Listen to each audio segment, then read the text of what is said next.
kembali lagi di podcast Insomnia, inspirasi obrolan mengenai apa saja. Nah, perkenalkan nama saya Hani, saya sebagai host di sini. Nah, kita udah kedatangan teman kita nih yang akan menjawab pertanyaan-pertanyaan saya. Boleh diperkenalkan Kak, namanya siapa nih? Halo, aku Dewi dari Fakultas Psikologi semester 5. Kalau aku Jessica dari semester 5 juga. Oke, Kak Dewi dan Kak Jessica ini kesibukannya sekarang lagi apa aja nih Kak? Kalau untuk minggu ini sih sibuknya sibuk UTS nih. Iya sih. Kalau aku sama sih UTS juga, sibuk menyiapkan UTS, tapi juga aku ada part-time juga. Oke, keren nih kuliah sambil kerja ya Kak. Oh, kali ini kita akan membahas topik yang menarik nih tentang teknik konseling, di mana sebenarnya sudah banyak diterapkan di generasi-generasi terkhususnya Gen Z. Namun mungkin tidak banyak yang mengetahui atau tidak menyadari bahwa mereka sedang menerapkan teknik konseling ini, yaitu teknik motivational interviewing atau yang disingkat MI. Oke, saya akan membaca sedikit penjelasan secara umum tentang teknik konseling ini ya.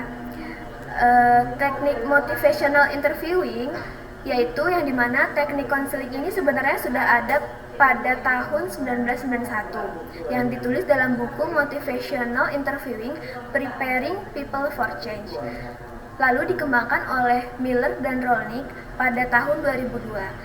Jadi secara tidak langsung teknik ini sempurna pada tahun terakhir ya.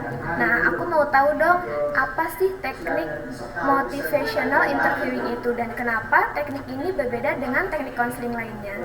Baik, untuk teknik MI ini betul banget. Jadi yang udah disebutin oleh Kak Hani tadi, bahwa teknik ini itu diciptakan oleh tokoh yang bernama Rolnick dan Miller, di mana tujuan dari teknik ini untuk membantu si klien menemukan motivasi dalam dirinya untuk berubah. Jadi si terapis juga membantu si klien untuk menciptakan suasana yang mendukung si klien sehingga si klien ini tidak merasa dihakimi.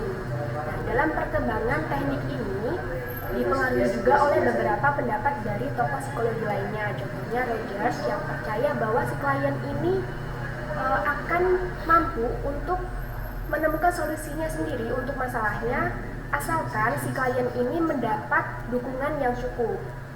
Nah, untuk target dari MI ini sendiri itu biasanya untuk orang-orang yang mengalami ambivalensi atau orang-orang yang masih ragu untuk berubah, gitu kan. Oke, dalam motivational interviewing ini terdapat konsep ambivalensi atau keraguan ya. Nah, bagaimana sih terapis MI biasanya membantu klien dalam mengatasi ambivalensi ini?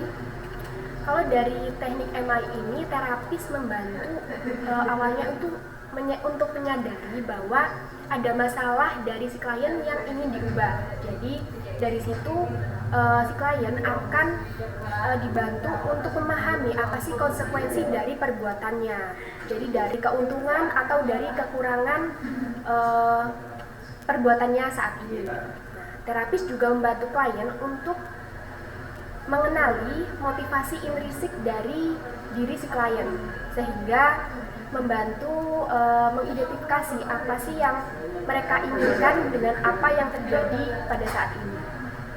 Oke, dalam MI ini apa saja sih cara yang efektif untuk menunjukkan empati kepada klien, terutama dalam menghadapi topik yang sensitif seperti klien yang mengalami adiksi? Oke. Nah, jadi di sini kalau menurut Rolnick dan Miller itu kita sebagai terapis tidak hanya menunjukkan bahwa kita simpati atau kita empati, tetapi juga benar-benar menunjukkan bahwa kita memahami si klien, bagaimana sudut pandang dan perspektif dari sudut pandang klien. Karena terapis di sini juga menjelaskan nih tentang refleksi dan pentingnya memvalidasi perasaan si klien agar si klien ini tidak merasakan keraguan lagi dan dia bisa percaya kepada kita. Dan kita juga menunjukkan pemahaman yang mendalam namun tidak menyinggung secara langsung. Begitu Kak Hani. Oke, dalam membantu klien mengatasi ambivalensi dan mengembangkan motivasi untuk berubah, kira-kira boleh di-spill nggak nih Kak? Untuk tahapannya bagaimana? Oke, jadi berdasarkan teori yang dikembangkan oleh Miller dan Romick dan beberapa tokoh lainnya, itu ada 5 tahapan Kak Hani. Yang dimana dari 5 tahap ini, yang pertama dari klien yang belum menyadari bahwa dirinya ini sedang ada masalah. Nah, terus selanjutnya ada tahap kedua, yaitu klien sudah menyadari bahwa beliau ini ada masalah, namun masih ragu untuk memulai perubahan. Nah, di tahap ketiga, ini klien sudah menyadari dan mulai beralih dari keraguan, mulai menyusun rencana untuk berubah ke arah yang lebih baik. Dan yang keempat, ini mereka mulai melakukan, mulai action untuk berubah ke arah yang lebih baik, yaitu terapi-terapinya. Dan yang tahap kelima itu adalah bagaimana terapis dan klien ini mulai mempertahankan kebiasaan yang buruk menjadi kebiasaan yang baik dan bertahan lama, gitu kan. Oke, rupanya teori ini cukup menarik ya teman-teman. Nah, boleh nggak Kak disimpulkan terkait teori motivational interview ini? Oke, nah jadi teori ini sangat penting ya bagi klien, terutama karena di mana terapis ini menyediakan cara untuk klien dan bagaimana terapi ini memahami di mana posisi klien, bagaimana sudut pandang klien, bagaimana perspektif klien. Si terapis ini benar-benar memahami secara mendalam. MI ini dalam tahapannya juga menggunakan terapi yang melakukan pendekatan secara empatik dan introspektif dan juga terstruktur ya, untuk mengatasi ambivalensi atau keraguan terhadap klien dan membantu mereka berubah ke arah yang lebih baik dari tahap step by step ya, dari tahap pertama sampai ke tahap selanjutnya. Nah, terutama dengan memfasilitasi pengembangan motivasi intrinsik dan kepercayaan diri kepada klien atau yang disebut efficacy. Oke, selesai sudah obrolan kita hari ini. Terima kasih untuk Kak Debbie dan Kak Jessica yang sudah menyempatkan waktunya untuk berbagi ilmu dengan kita.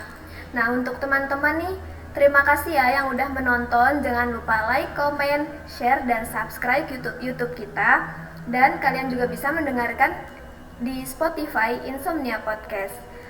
See you in the next video. Dadah.